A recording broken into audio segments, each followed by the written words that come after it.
there are certain skills that are suddenly going to become extremely valuable for a lot of people that may not have considered them so much before. No, none of this is new to anybody, but how easy it is to learn a lot of programming online. Like just directing people to certain resources where like, you know what, you could build an app in a week if you focus on it.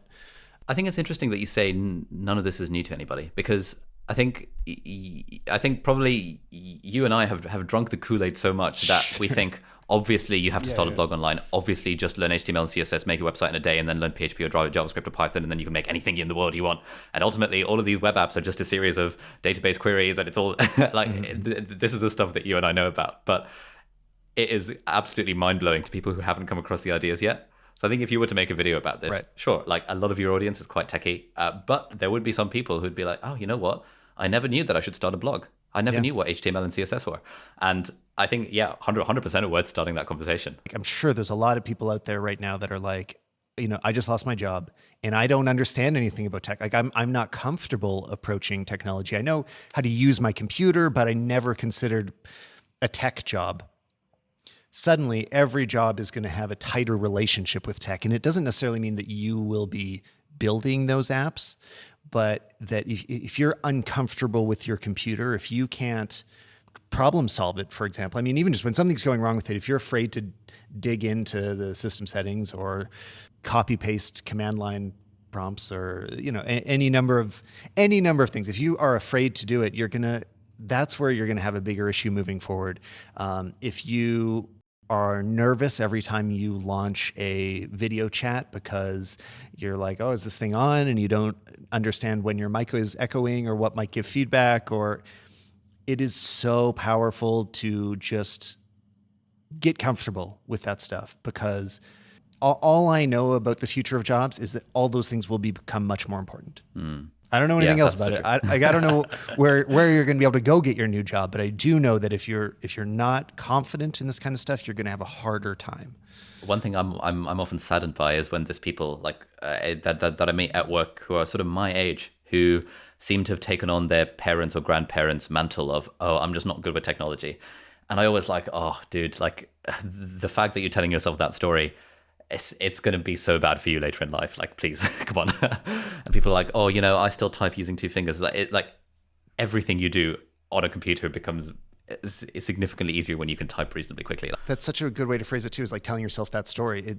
It is one of those things, because it's approaching it as if you are already going to make the mistakes. Like this is already something I'm not good at before I try doing it. And so much of that isn't a skill. I mean, it comes back to, you know, in the 90s when parents would ask the kids to set the time on the VCR. Like that thing of like, oh, there's only one person in the house that knows how to set the time on the VCR. Yeah, the truth is none of us know how. We're all just smashing buttons. It's like, I don't know. Like this. You just make mistakes for a few minutes and then eventually figure it out.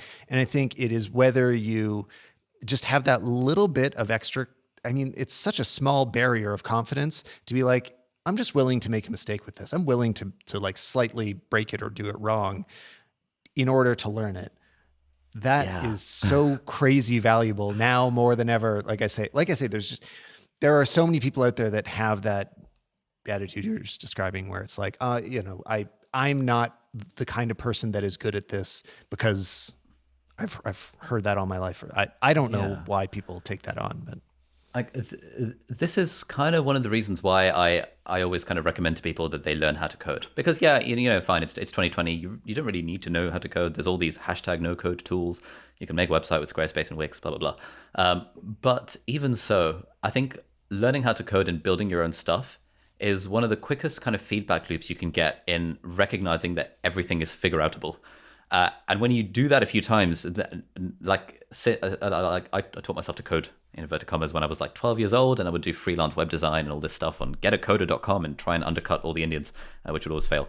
But like through sort of hacking around with these websites and stuff in my teenage years, it meant that now, like when I was able to start a kind of a quote proper business, I just knew that I would be able to figure it out along the way. And people would often ask me that, oh, how did you go about doing this? Like, how did you learn how to do that? Did you have any formal qualification? I was like, no. Well, once you got the internet, everything is figure outable. You just kind of work it out. But I think that's a kind of confidence muscle that needs to be developed by getting this positive feedback of trying stuff out. It's not working, and then you figure out how to make it work. Thank you, Stack Overflow, and all that stuff. Well, yeah. Do you have any general advice in learning new skills like that? Like just taking on something you didn't know yesterday and making it part of your repertoire? Yeah, like so.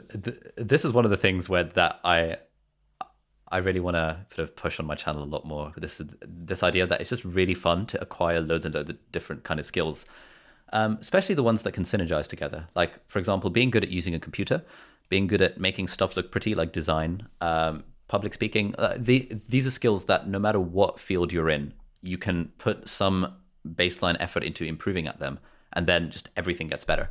Like even within medicine, I've had so many doors open for me because I could make a pretty looking website. Like I got onto this committee for some international plastic surgery charity back when I thought I wanted to be a plastic surgeon. It's really hard to kind of network with big name plastic surgeons, but I knew how to make the website look pretty, so I offered my services, and I was now kind of rubbing shoulders with these like big names. I think when it comes to learning new stuff, there's an analogy that I always go back to, and that's the parable of the pottery class. I don't know if you're familiar with this. I am not, but I like the name. Oh, yeah. So the story goes that there's this dude running a pottery class, and he split his class up into two groups.